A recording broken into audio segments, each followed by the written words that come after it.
اعوذ باللہ من الشیطان الرجیم بسم اللہ الرحمن الرحیم لیس علی الاعمى حرج ولا علی الأعرج حرج ولا علی المریض حرج ولا علی انفسکم ان تأکلوا من بیوتکم او بیوت آبائکم او بیوت امہاتکم او بیوت اخوانکم او بیوت اخواتکم او بیوت اعمامکم او بیوت اماتکم او بیوت اخوالکم او بیوت خالاتکم او ما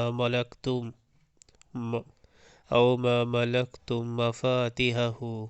او صدیقکم لیس علیکم جناح ان تأکلوا جميعا او اشتاتا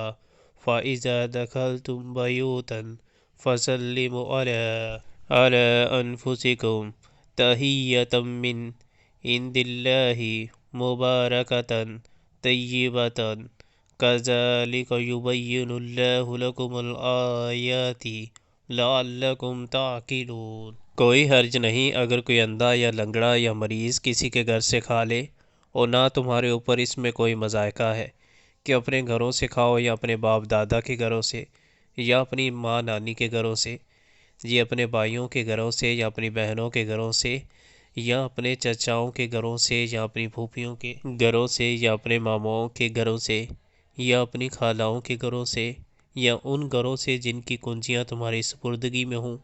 یا اپنے دوستوں کے گھروں سے۔ اس میں بھی کوئی حرج نہیں کہ تم لوگ مل کر کھاؤ یا الگ الگ، البتہ جب گھروں میں داخل ہوا کرو تو اپنے لوگوں کو سلام کیا کرو۔ دعائے خیر اللہ کی طرف سے مقرر فرمائی ہوئی، بڑی بابرکت اور پاکیزہ۔ اس طرح اللہ تعالیٰ تمہارے سامنے آیات بیان کرتا ہے، توقع ہے کہ تم سمجھ بوجھ سے کام لوگے۔